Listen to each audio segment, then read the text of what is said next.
लग्नानंतर होईलच प्रेम या मालिकेच्या आजच्या भागात आपण पाहत असतो की आता वसू इथे खरं परेशान झालेली असते. AC काय चालत नसतो, गरमी होत असते आणि तिला इथे वाटतं ढेकणं वगैरे तर नसतील ना. ही आशाने धड रूमसुद्धा साफ केलेला नाही, आशाच्या नावाने ओरडत असते. तितक्यात खरं तर मागणं रम्या आलेली असते, त्यामुळे जोरात आता इथे वसू दचकलेली असते. तेव्हा रम्या म्हणते, अगं आई काय झालं तुला किंचाळायला?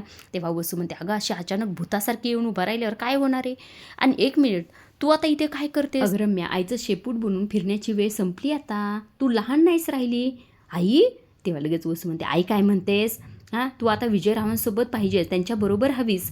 तेव्हा लगेच रम्या म्हणते, आई तू गप्प बस हां, आणि तुला मी शेवटचं सांगते, ते विजय विजय करणं बंद कर बरं का. वसू म्हणत असते, झाले का पहिल्याच रात्री तुमचं भांडण झालं का?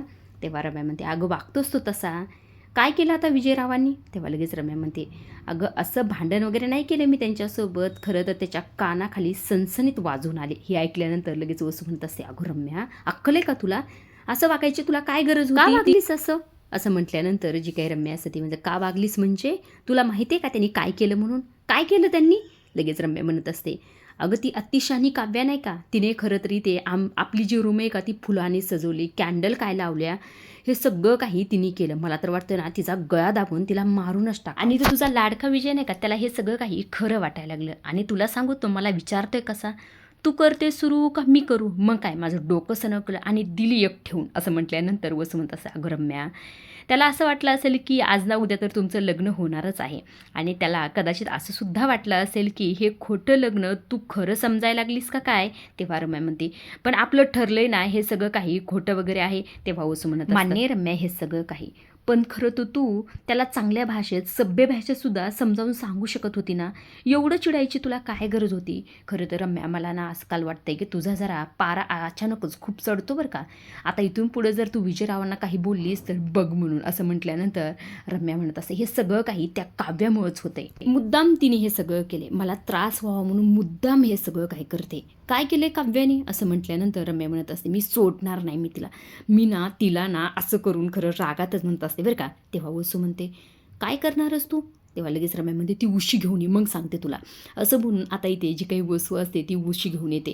उशी घेऊन आल्यानंतर खरं जी काही रम्या असते तिच्याच हाताने ती उशी ते वसूच्या तोंडावर दाबते. आता वसूला कसं तरी व्हायला लागलेलं असं, वसू म्हणते, अहो काय करते, सोड मला. असं म्हटल्यानंतर जी काही रम्या म्हणत असते, मी सेम असंच त्या काव्यासोबत करणार आहे, तिला मी मारून टाकणार, तिला मी सोडणार नाही, तिच्या तोंडावर अशी उशी ठेवून तिला अक्षरशः मारून टाकणार आहे. असं इथे रम्या चिडतच म्हणत असते बरं का. रम्याचं हे रौद्ररूप पाहून खरं वसूला खूप मोठा धक्का बसलेला असतो. आता इकडे दुसऱ्या बाजूला खरं तर जी काही काव्य असते, कानाखाली मारलेले असते विजयच्या, ते सगळं रंगून इथे सगळ्यांना सांगितलेलं असतं. तेव्हा इथे माननी म्हणत असते, खरंच म्हणजे हे सगळं झालं का? काय सांगतेस तू? तेव्हा लगेच काव्य म्हणते, हो स्वतः मी ऐकलं, सटॅक दिली. तेव्हा मिथून काका म्हणते, काय सटॅक? तेव्हा काव्य म्हणते, हो रम्याने विजयच्या कानाखाली मारली. तेव्हा इथे खरं तर, काय सांगतेस? असं इथे जीवा म्हणत असतं. तेव्हा काव्य म्हणते, मग काय?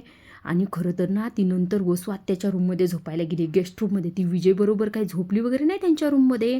नंदगी म्हणत असते, म्हणजे आपला संशय खरा ठरला, म्हणजे ही रम्या बाहेरून कितीही दाखवत असली की तिचं विजयवर खरं प्रेम आहे, मात्र खरं तर जो काही त्या बेडरूमातला प्रकार झाला का त्यामुळे सगळं काही आपल्याला कळलं.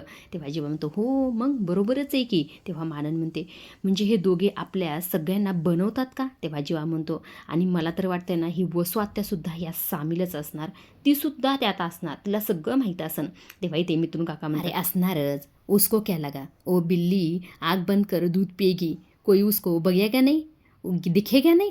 तेव्हा लगेच माननी म्हणते, हा बघेगा बघेगा, तुम्ही काय करा, तुमची हिंदी बंद करा आणि हे गाजर खा बरं तुम्ही. असं म्हटल्यानंतर जीवा लगेच म्हणते, पण मिथून काका बरोबर बोलतात, त्यांचं उदाहरण एकदम करेक्टच आहे. वसू त्या दिसते पण ना गं बिलंदर सारखीच, बिलंदर मांजरीसारखी. असं म्हटल्यानंतर मानते, अरे काय करतोस, बस शांत बस. तेव्हा लगे नंदिनी म्हणत असते, नाही पण आता खरं तर आपली नेक्स्ट स्टेप हीच असणार की विजय आणि रम्याला स्वीकारायला. आता हे सगळं लवकर होणार नाही माहिती आहे, पण आपल्याला ह्या दोघांना जेरीस आणावंच लागेल. तेव्हा मानन म्हणत असं, हे सगळं काही ठीक आहे गं बाई, पण सांभाळून करा, म्हणजे तो विजयसुद्धा कमी नाही वाटत, म्हणजे एकदम वसूताईचा जावाई शोभतोय अगदी. असं म्हटल्यानंतर काव्य म्हणते, आई हे तुम्ही एकदम बरोबर बोललात, त्या विजयवर पण लक्ष ठेवायला लागेल आपल्याला. जीवा तुम्ही काय काम करा, तुम्ही हे डिपार्टमेंट सांभाळा, आम्ही रम्याचं काय करायचं हे बघून घेऊत. असं इथे काव्य म्हटलेले असते. तेव्हा लगेच नंदिनी म्हणते, एकदम करेक्ट आहे, सो विजयला आपण आता सरळ करायचं आणि रम्याला वाकड्या शिरू द्यायचं नाही. आता हेच आपल्याकडे लास्ट ऑप्शन आहे असं म्हटल्यानंतर मानाने म्हणत असते, बाई हे सगळं काही काय चाललं आहे, म्हणजे आपण काय प्लॅनिंग करतो आहे, मला तर टेन्शन आलं आहे. जेव्हा विक्रम घरी येतील तेव्हा काय होईल, आणि तुम्ही दोघी आहे का, तुम्ही सगळं काही ते सांभाळून करा, म्हणजे तुम्ही दोघी गरोदर आहेत ही गोष्ट लक्षात ठेवा. मिथुन मग काका म्हणतात, हो बरोबर आहे बरं का, म्हणजे सगळं काही सांभाळून करा. तेव्हा ते काव्य म्हणतात, हो आई तुम्ही काळजी करू नका, आम्ही सगळं काही सांभाळूनच करू. तेव्हा ते मिथुन काका म्हणत असतात, मी सांगू का तुम्हाला, खरं तर यांचे 2 पोरं गाजरं खात खात ही केस सॉल्व्ह करतील बरं का. त्याच वेळी खरं दुसऱ्या बाजूला दाखवलेलं असतं, जो काही ते विजय असतो, विजय तरी ते हँग झालेला असतो, त्याला काय करावं हे कळत नसतं, कारण की रम्याने त्याच्या खानाखाली ओढलेली असते. तेव्हा तो म्हणत असतो, काय चाललंय हे सगळं, माझं काही चुकत तर नाही ना, ही रम्या असं का वागत असेल, तिला माझ्याशी लग्न करायचं तर असेल ना, ही माझ्यावर नाही ना उलटणार, या रम्याच्या डोक्यात नेमकं चाललंय तरी काय, असं म्हणून जोरात किंचाळत असतो बरं का. त्याच वेळी खरं दुसऱ्या बाजूला दाखवण्यात येतात, इकडे मध्यरात्र झालेले असते, सगळ्याच बाजूला काळोख पसरलेला असतो. त्यावेळी खरं तर एक व्यक्ती म्हणजे रम्या इथे काव्याच्या रूममध्ये गेलेली असते. काव्या गाढ झोपीत असते, तिला काही सूद नसते. ही रम्या तिच्यासमोर जाते, उशी घेते आणि ते काव्याच्या चेहऱ्यावर दाबते. काव्या तर गाढ झोपलेली असते, मात्र जेव्हा तिला श्वास घेता येत नाही तेव्हा खरं तर ती तडफड करू लागते. तिची तडफड पाहिल्यानंतर खरं इथे रम्याला फार बरं वाटलेलं असतं. अक्षरशः इथे काव्याचा तिने जीव घेतलेला असतो. हे सगळं काही इथे खरं नाही बरं का, हे सगळं काही इथे वसूला स्वप्न पडलेलं असतं. वसू दचकन जागी होते, हे काय आहे रम्या, तू कुठेस. आता साईडला इकडे तिकडे बघते तर रम्यासुद्धा नसते आणि रम्याची ती उशीसुद्धा नसते. तेव्हा ती म्हणते, इथली उशी कुठे, आणि बाई त्या रम्याने त्या काव्याचा जीव तर नाही ना घेतला, असं म्हणून घाबरतच उठते. म्हणत असे, काय करू बाई देवा, ही काय करू ह्या रम्याचं मी, असं म्हणून उठल्यानंतर समोर असते ती म्हणजे रम्या.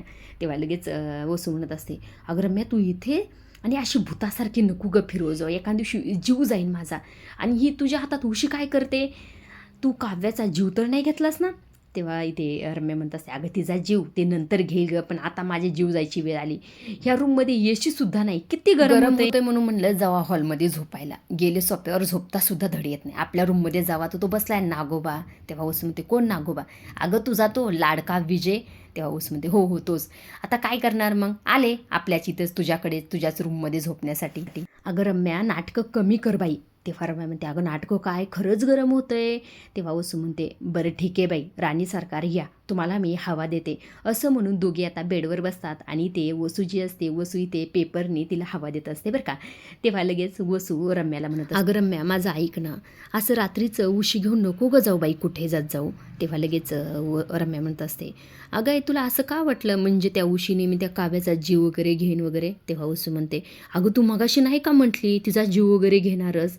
तेव्हा इथे रम्या म्हणते, अच्छा ते जीव घेणारं ते का, अगं मी तिचा जीव घेणारच आहे, पण इतक्या सहज नाही. पार्थवर मी आयुष्यभर प्रेम केलं, पण तरीसुद्धा तो मिळाला नाही. याचं दुःख मला रोज सहन करावं लागतं. असंच दुःख खरं तर मला त्या काव्याला द्यायचं आहे.